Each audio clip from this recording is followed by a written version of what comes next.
What's up, Bandang people?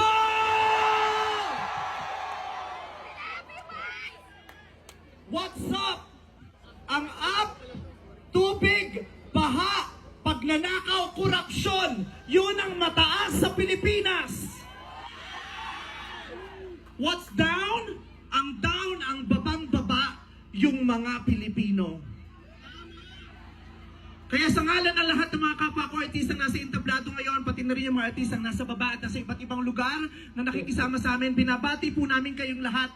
Mabuhay kayo, mga kapwa namin Pilipinong nanakawan ng gobyerno. Mabuhay kayo. Yan ang pagbati natin sa isa't isa.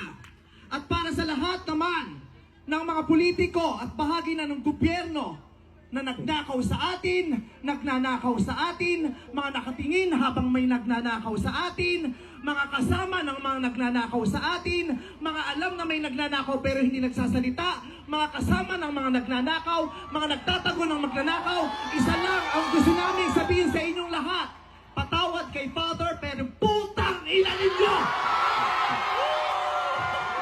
Kaputa-putahan ng mga putang ina nyo!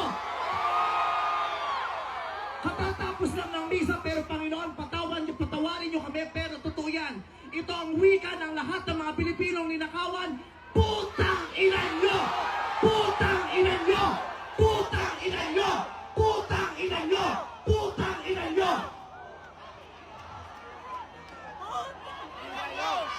Putang ina nyo!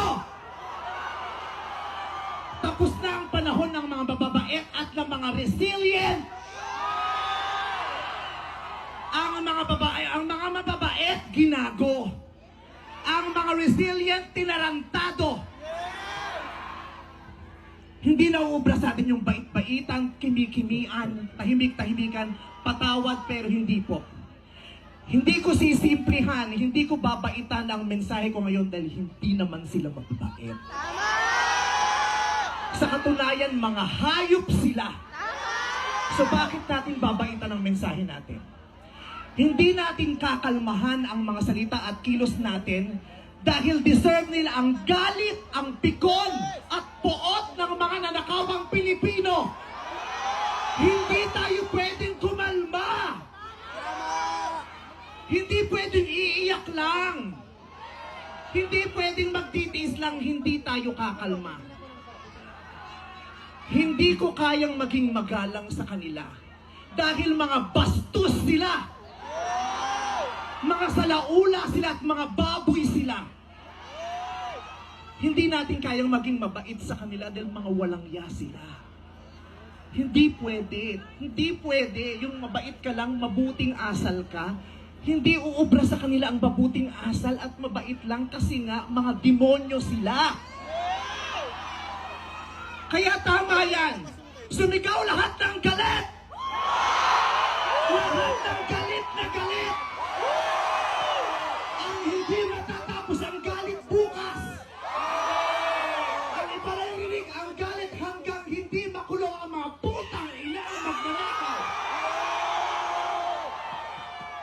Hindi tayo pwede magalit ng ngayon. Kailangan hanggang bukas, kailangan sa susunod na linggo, kailangan sa susunod na buwan, hanggang umabot ng ilang taon hanggat hindi sila nauubos.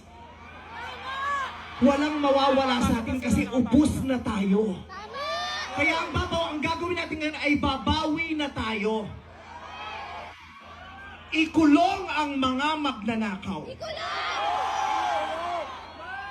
Para sa akin, hindi nga sapat ang kulong. Dapat patayin ang mga korap na magnanakaw. Ibalik ang death penalty para sa mga korap. Para patayin ang mga magnanakaw, ikulong pati pamilya nila. Dapat gumawa ang batas ang pamahalaan para ibalik ang death penalty. Pasensya na po, Father. Alam kong ayaw mo ng death penalty. Ipagdasal mo na lang ako. Ibalik ang death penalty para sa magnanakaw. Dahil ang magnanakaw, ang corrupt na public official, hindi ko natatawag ng public official, ang corrupt na politiko ay higit pa sa mamamatay tao. Ang corrupt na politician ay higit pa sa magnanakaw. ang corrupt na politician, ang korupsyon ay higit pa sa terorismo. Ang mga terorista, namimili lamang ng lugar at panahon kung kailan aatake. Pero ang mga magnanakaw sa Pilipinas, walang pinipiling araw. Araw-araw nila tayong ninanakawan. At ang inaatake ng mga terorista, yung mga iba ang pananampalataya, iba ang paniniwala, ibang lahi. Pero ang mga korap, kapwa Pilipinong kalahi ang ninakawan. Kaya hindi tayo pwedeng sumuko lang ng ganito. Kaya hinahamon ka namin, Pangulong Bongbong Marcos, kung gusto mong magkaroon ng magandang legasiya, ang pangalan mo, ipakulong mo lahat ng magnanakaw. Nakatingin kami sa iyo, Pangulong Bongbong Marcos.